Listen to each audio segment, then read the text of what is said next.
आजकल लड़कियों को जॉब करवाते हैं, फिर वो नोट छापना शुरू कर देती हैं, फिर ना भाई उसकी शादी होने देते हैं ना बाप, क्योंकि फ्री फोकट की हराम खाने की इनको आदत पड़ जाती है। तो लड़कियों की जॉब का जहां बहुत सारे साइड इफेक्ट है ना, उनमें एक साइड इफेक्ट ये भी है। हम तो कायल ही नहीं है लड़कियों की जॉब के। औरत घर की चार दीवारी में अच्छी लगती है भाई, और फिर वो आपसे मोहब्बत भी करेगी, आपका इंतजार करेगी।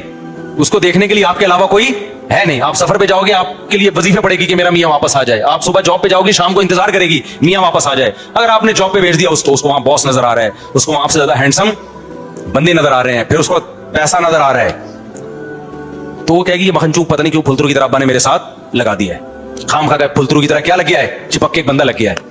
तो घर का सिस्टम क्या होगा, खराब। तो ये नेचुरल नहीं है, ये अंग्रेजों से आई है। अंग्रेजों का कोई खानदानी निजाम है ही नहीं। हम तो खानदानी लोग हैं भाई, हमारे यहाँ बीवी भी होती है, बच्चे भी होते हैं, पोते भी होते हैं, नवासे भी होते हैं, बहुएं भी होती हैं, दामाद भी होती हैं। तो खानदानी लोगों के ये काम नहीं है। तो मजबूरी में जॉब कर रही है एक अलग बात है। नॉर्मली मेरे भाई देखो, और घर वाले भी क्या कह रहे हैं भाई, मदरसे में पढ़ाना है भाई, मदरसे में दीन की तबलीग की नीयत से तो पढ़ाओ भाई। मर्द पढ़ा लेके चलो तनख्वाह मिलेगी, घर की औरत को घर से बाहर इसलिए कि ताकि कमा के लाए। मैं समझता हूं ये काबिल बर्दाश्त बोलो नहीं भाई। हालात आ जाएंगे तो हालात आएंगे तो कोई बात नहीं। सूखी रोटी मैं भी चाय में डुबो के खाऊंगा, घर वालों को बोला आप भी चाय में डुबो के खाओ। डुबो के खाने का अपना मजा है। तो हमने अज़म किया हुआ था भाई, कुछ भी हो, फाके होना शुरू हो जाए, जो मेरे बस में होगा मैं कमाने की कोशिश करूंगा। घर की औरत को मैं अपने हालात सुनाता अच्छा नहीं लगता इंसान को, लेकिन मोटिवेशन के लिए बाज़ बताना पड़ता है। हमने हर तरह के हालात देखे। हमने कहा नहीं भाई, घर से, और शादियां भी हुई हैं। ऐसे मौके पे तो लोग कहते हैं मैं कमाने वाली चाहिए, 2 बीवियां हो गई हैं, बच्चे हैं, भाई मैं अफोर्ड नहीं कर सकता, तीसरी हमें चाहिए जो जॉब कर रही हो। हमने कहा ना भाई, तीसरी भी हमें वो चाहिए जो घर में हो, चौथी भी वो चाहिए जो घर में रहे, पहले भी ऐसी दूसरी भी ऐसी।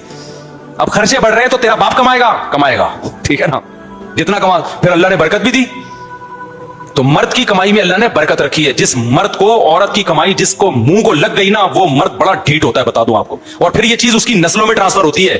फिर तुम्हारे बेटे भी बन जाएंगे घर में बैठ के खाने वाले। फिर वो हशर होगा जो फिलिपाइन का हुआ है। फिलिपाइन में ये रिवाज चला कि औरत भी कमाई मर्द भी कमाए। थोड़े दिनों में ये हुआ सिर्फ औरत ही कमाएगी, मर्द बैठ के खाएगा। और ये अपाहज पना आ रहा है हमारी सोसाइटी में। इसलिए आदमी बनो, पजामा मत बनो। नहीं है बात समझ में? आदमी बनो, पजामा।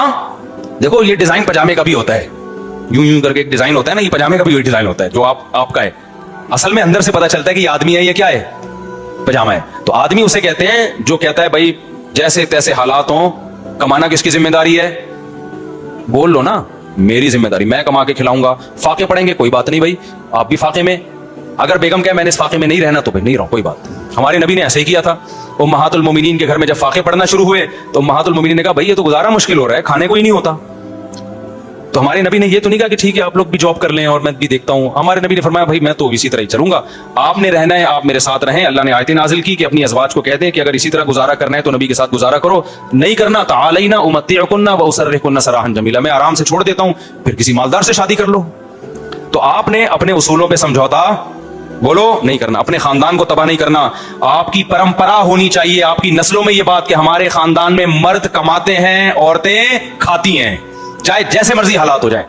हाँ कोई अलग कोई मजबूरी हो, कोई वो एक अलग बात है। जैसे बाज़ दफा औरत की जरूरत है वहां पे, अब आपने अपने घर की औरत को नहीं भेजा, कोई दूसरी औरत चली जाएगी जो खराब कर देगी। जो स्कूल है जैसे, अब बच्चियों के स्कूल के लिए कोई अच्छी टीचर की जरूरत है, आपकी घर की खातून अच्छा पढ़ा सकती है, आपने नहीं भेजा तो कोई दूसरी चली जाएगी।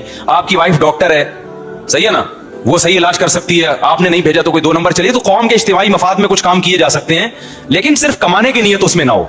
कमाना किसकी जिम्मेदारी है?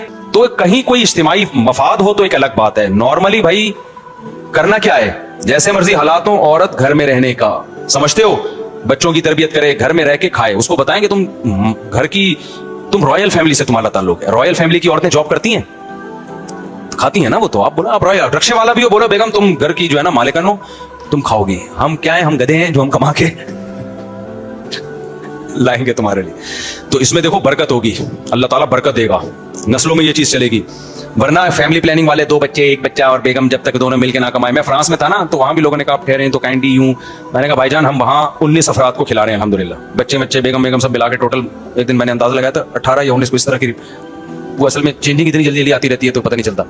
तो मैंने कहा भाई हम तो जब भी पहले गरीब थे तो भी औलाद भी बढ़ रही थी, घर वाले भी की तादाद भी बढ़ती जा रही थी, अब भी है। अब जितना टाइम गुजर रहा है, अभी एक साहब कल आए, वो कहते हैं मैंने पहली शादी की मैं गरीब था, दूसरी की और फाके पड़े, तीसरी की गरीब, चौथी के बाद ان صاحب نے بتایا کہ رزق کے دروازے ایسے کھلے ہیں کہ ایسا لگ رہا ہے دروازے پھاڑ کے رزق آ رہا ہے.